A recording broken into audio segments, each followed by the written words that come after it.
Hello dear students, कैसे हो? आपका मेरे चैनल होम केमिस्ट्री क्लासेस पर स्वागत है। आज बात करने वाले हैं इस तरह से केमिस्ट्री का बहुत ही इंपॉर्टेंट पार्ट ऑर्गेनिक केमिस्ट्री, जिस पर बात करेंगे हम लोग बेसिक ऑर्गेनिक केमिस्ट्री। जो ऑर्गेनिक केमिस्ट्री का बेसिक पता है जिस स्टूडेंट को, तो वह स्टूडेंट आगे की वीडियो देखे और नीट और जी की तैयारी करे। और जिसको ऑर्गेनिक केमिस्ट्री का बेसिक पता नहीं है, जिसको जीरो से ऑर्गेनिक केमिस्ट्री नहीं आता है, वह इस वीडियो को जरूर देखेंगे ताकि उसे ऑर्गेनिक केमिस्ट्री का बेसिक फंडामेंटल और तकनीक समझ आ सके। तो वीडियो को स्टार्ट करते हैं हम लोग सम बेसिक ऑर्गेनिक केमिस्ट्री। तो सम बेसिक ऑर्गेनिक केमिस्ट्री का जो उद्देश्य है वह इस तरह से है, हम लोग यहाँ पास पढ़ने वाले हैं। अगर सबसे पहले नंबर बात कर लेंगे तो यहाँ पास या जानेंगे हम लोग कि आखिर ऑर्गेनिक केमिस्ट्री क्या होता है। आखिर केमिस्ट्री होता है, सबसे पहले अगर बात कर ले केमिस्ट्री की, तो केमिस्ट्री इस तरह से है, इसे जो कि अगर केमिस्ट्री बात कर ले क्या है, तो केमिस्ट्री क्या होता है, किसी भी मटेरियल या मैटर का एटम हो या फिर मॉलिक्यूल्स हो, मटेरियल का एटम हो या फिर मॉलिक्यूल्स हो, इसका अगर ट्रांसफॉर्मेशन किया जाए इस तरह से, तब इस तरह से जो ट्रांसफॉर्मेशन है उसे जो कि केमिस्ट्री कहा जाता है। और इस केमिस्ट्री को जो कि तीन पार्ट्स में डिवाइड किया गया है, एक होता है जो कि इनऑर्गेनिक केमिस्ट्री, एक होता है ऑर्गेनिक केमिस्ट्री, और एक होता है जो कि फिजिकल केमिस्ट्री। इनऑर्गेनिक केमिस्ट्री की बातें जो कि हम लोग पुराने यूनिट पर किए हैं, और यहां पर आज बात करने वाले हैं हम लोग ऑर्गेनिक केमिस्ट्री की। तो बात करेंगे यहां पास ऑर्गेनिक केमिस्ट्री, उसके साथ ही साथ हम लोग देखेंगे कि ऑर्गेनिक केमिस्ट्री में जो कार्बन होता है वह मेन एटम होता है, और उसी कार्बन की जो टेट्रावैलेंसी होती है, जिसे चतुर्संयोजकता कहा जाता है, उसकी और उसके साथ साथ उस कंपाउंड की या उस ऑर्गेनिक कंपाउंड की आकृति के बारे में हम लोग जो की जानकारी लेंगे। थर्ड नंबर पॉइंट पर पढ़ने वाले हैं हम लोग ऑर्गेनिक कंपाउंड की संरचना एवं उसके विभिन्न आकृतियों को जो कि लिखना सीखेंगे। फोर्थ नंबर की बात करें तो ऑर्गेनिक कंपाउंड का जो कि क्लासिफिकेशन यानी कि वर्गीकरण हम लोग करेंगे। फिफ्थ नंबर बातें करेंगे IUPAC nomenclature of organic compound या ऑर्गेनिक केमिस्ट्री, उनकी हम लोग जो कि स्ट्रक्चर आकृति के साथ ही साथ उसके नाम की भी बातें करेंगे। सिक्स नंबर पॉइंट की बातें करें तो जो ऑर्गेनिक कंपाउंड है, उस ऑर्गेनिक कंपाउंड की जो क्रिया विधि की धारणा होता है, उस क्रिया विधि की धारणा को यानी कि मैकेनिज्म को किस तरह से समझा जाता है, जो कि बहुत ही इंपॉर्टेंट पॉइंट आ जाता है। आखिर नेम रिएक्शन और उस नेम रिएक्शन की जो मैकेनिज्म होता है वह किस तरह से होता है, जो कि सभी स्टूडेंट को यहां पास डाउट्स रहता है, इसके बारे में हम लोग बात करेंगे। उसके बाद बात करेंगे ऑर्गेनिक कंपाउंड की संरचना एवं इलेक्ट्रॉन विस्थापन का प्रभाव। देखिए, इलेक्ट्रॉन प्रभाव या इलेक्ट्रॉन विस्थापन की प्रभाव की जब बातें करेंगे तो यह जो कि मोस्ट इंपॉर्टेंट पॉइंट हो जाता है इस बेसिक ऑर्गेनिक केमिस्ट्री में।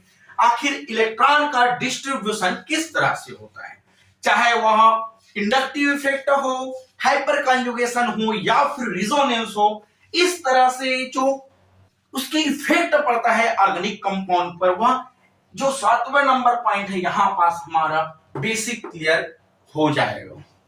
उसके बाद बात करेंगे जो ऑर्गेनिक कंपाउंड है उसकी जो प्यूरिफिकेशन करने की जो टेक्निक है, शुद्धिकरण करने की जो तकनीक है, उसके बारे में भी पढ़ेंगे। और लास्ट पॉइंट पर बात कर लेंगे हम लोग आखिर ऑर्गेनिक कंपाउंड की जो गुणात्मक एवं मात्रात्मक विश्लेषण किस तरह से किया जाता है। तो ये तो रही हम लोग जो पढ़ने वाले हैं उनके बारे में बात किए। चलिए आज हम लोग इस टॉपिक से रिलेटेड आखिर ऑर्गेनिक केमिस्ट्री क्या होता है उसके बारे में बात कर लेते हैं। देखिए, अगर ऑर्गेनिक केमिस्ट्री की बातें करें तो ऑर्गेनिक केमिस्ट्री एक अपने आप में ही बहुत ही बड़ा साइंस होता है। देखिए, सबसे पहले तो बात कर लें आखिर ऑर्गेनिक केमिस्ट्री में कैसे पढ़ रहे हैं हम लोग। सबसे पहले तो यहां पास जो कि साइंस सब्जेक्ट के बारे में बात कर रहे हैं, और इसी साइंस सब्जेक्ट में होता है एक केमिस्ट्री। तो इस तरह से हम लोग केमिस्ट्री की भी बातें करें, और इस केमिस्ट्री की बात करें तो केमिस्ट्री में होता है इस तरह से 3 भाग होता है। एक होता है इनऑर्गेनिक केमिस्ट्री, एक होता है ऑर्गेनिक केमिस्ट्री, और एक होता है इस तरह से फिजिकल केमिस्ट्री। हम लोग यहां पास बात करने वाले हैं आखिर यह ऑर्गेनिक केमिस्ट्री क्या होता है। तो चलिए बात करते हैं आखिर ऑर्गेनिक केमिस्ट्री क्या होता है। सबसे पहले अगर बात कर ले अगर ऑर्गेनिक केमिस्ट्री की, तो ऑर्गेनिक केमिस्ट्री की जो फादर्स होता है, ऑर्गेनिक केमिस्ट्री की जो फादर्स है, फादर्स ऑफ ऑर्गेनिक केमिस्ट्री, तो ऑर्गेनिक केमिस्ट्री की फादर्स जो कि फ्रेडरिच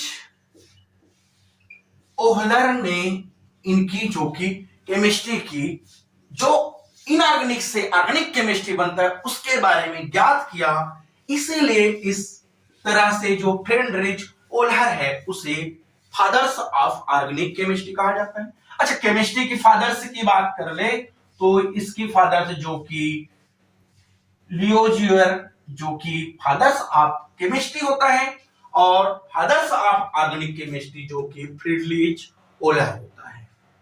देखिए, सबसे पहले हुआ इस तरह से था जो बर्जेलियस नाम की साइंटिस्ट था। किसकी बातें कर ले हम लोग? बर्जेलियस।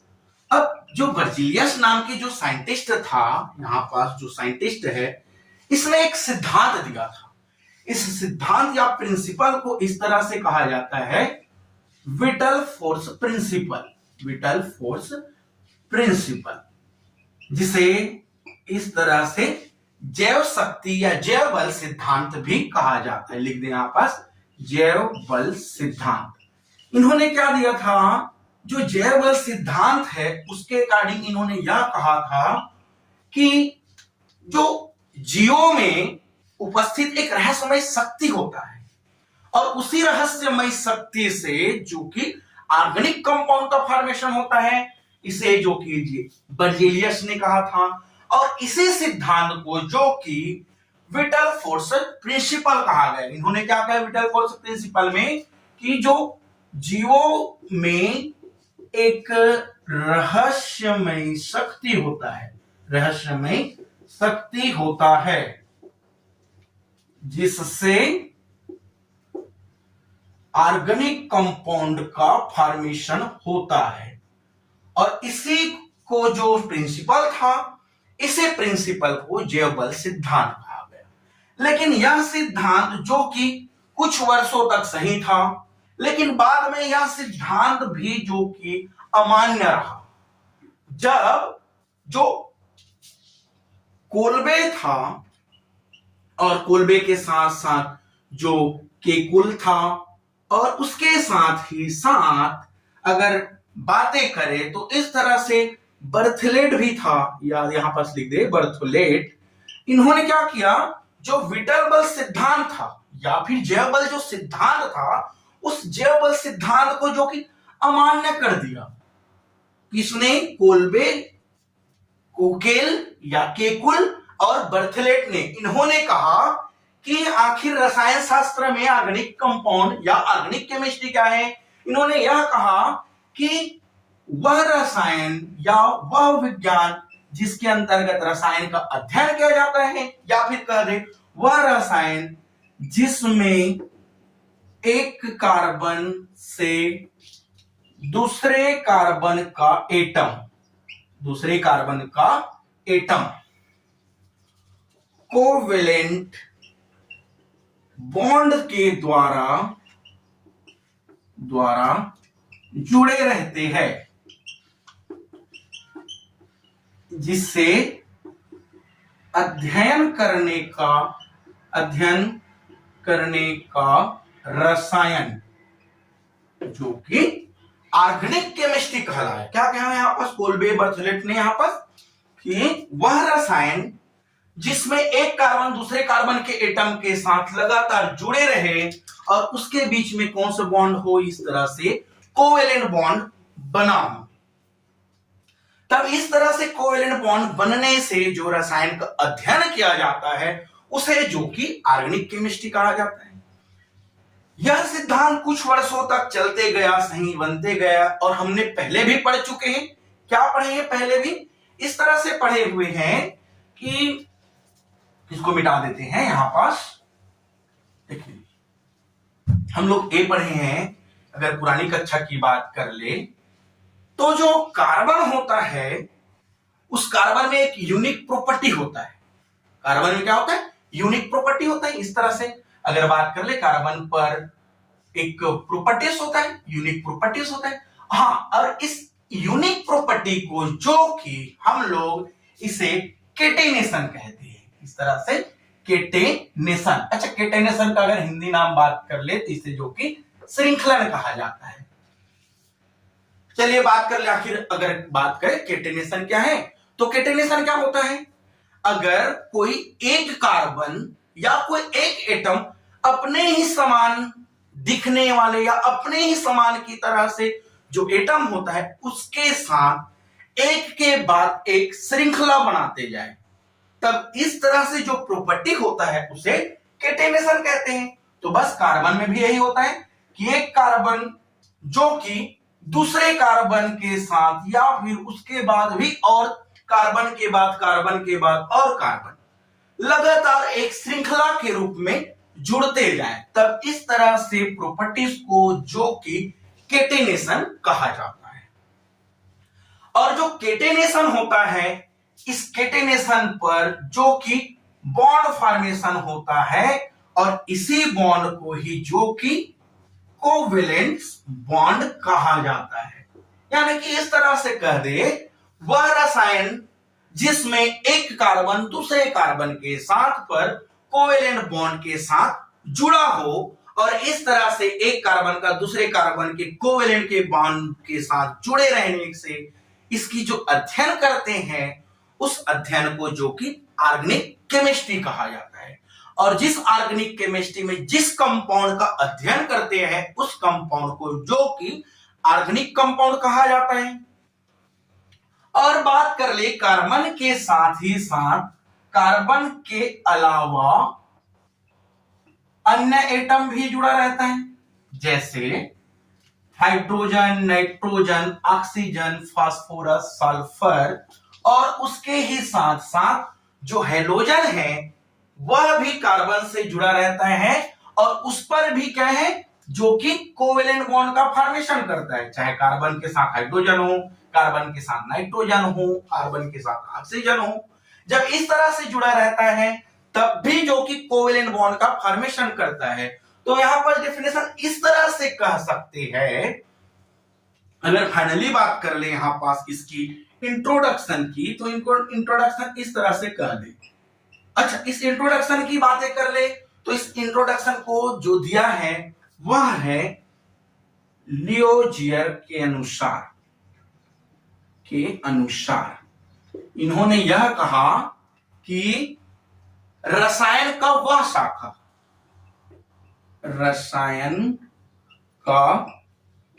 शाखा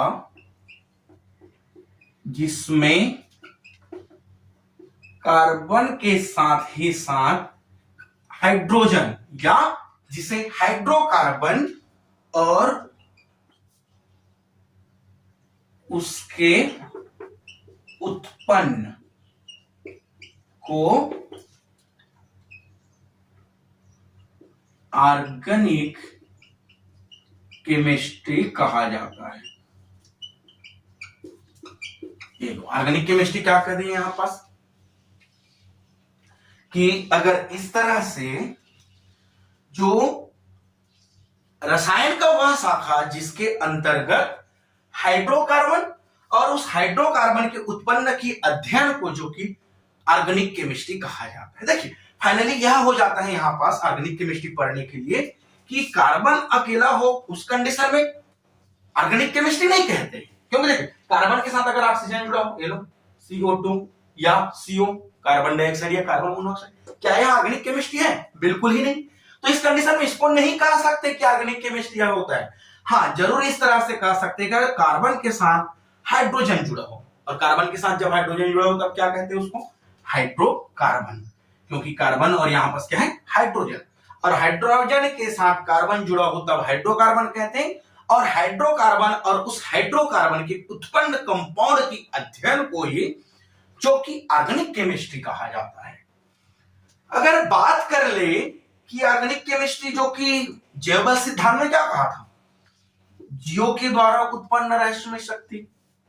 तो ऐसा नहीं था कि जीवों के द्वारा ही उत्पन्न हो, अभी भी तो मानते वही हैं कि जीव हो या फिर प्लांट्स हो, उसके द्वारा जो उत्पन्न कंपाउंड होता है उसी को ऑर्गेनिक केमिस्ट्री कहते हैं। लेकिन यह भी सिद्धांत जो कि फेल हो चुका था, क्योंकि जो यहाँ पर वैज्ञानिक था फ्रेडरिच ओल्हर, उन्होंने क्या कहा कि अगर इस तरह से CnHCnO अमोनिया साइनेटो, और इस अमोनिया साइनेटो को जब फ्रेडरिच जो ओल्हर है उन्होंने जो कि हीट किया, तब उन्होंने देखा कि यहां पास NH2CO और NH2 इस तरह से कंपाउंड यूरिया का फॉर्मेशन कर लिया। और यूरिया जो है क्या है? यहां पास यूरिया जो है ऑर्गेनिक केमिस्ट्री है। और यहां पास जो अमोनिया साइनेटो था वह अमोनिया साइनेटो जो कि क्या है? Inorganic chemistry. मतलब यहां पर फाइनली डेफिनेशन यह निकल गया कि जो इनऑर्गेनिक कंपाउंड के द्वारा भी ऑर्गेनिक केमिस्ट्री को बनाया जा सकता है। इस तरह से इनऑर्गेनिक कंपाउंड के द्वारा क्या ऑर्गेनिक केमिस्ट्री बनाया जा सकता है। तब उस कंडीशन में यहां पर जो जैव सिद्धांत था वह बिल्कुल ही यहां पास अमान्य रह गया। और इस तरह से इनऑर्गेनिक केमिस्ट्री से ऑर्गेनिक केमिस्ट्री बनाने के लिए जो सिद्धांत था उसे किसने दिया था? यहां पास फ्रेडरिच ओल्हर ने। इसी की वजह से जो फ्रेडरिच ओल्हर है इसे ही फादर्स ऑफ ऑर्गेनिक केमिस्ट्री कहा जाता है, क्योंकि यह पहला साइंटिस्ट था जो इनऑर्गेनिक कंपाउंड से ऑर्गेनिक कंपाउंड्स बना दिया था। इसके पहले की धारणा यह था कि जीवों के द्वारा या पेड़ पौधे के द्वारा उत्पन्न जो रसायन है उसी रसायन को ऑर्गेनिक कंपाउंड या कार्बनिक रसायन कहा जाता है। तो इस तरह से यहां पास इसकी यह जो हिस्ट्री और इसकी डेफिनेशन था।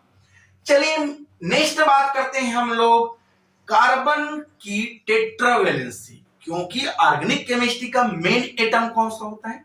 कार्बन। तो बस इसी कार्बन को जो कि टेट्रावैलेंस होते हैं और उसके साथ ही साथ उस कार्बन के साथ पर जो हाइड्रोजन एटम या अदर एटम जुड़ता है तब उसकी आकृति के बारे में बात करते हैं। चलिए देखते हैं यहां पास। Thank you.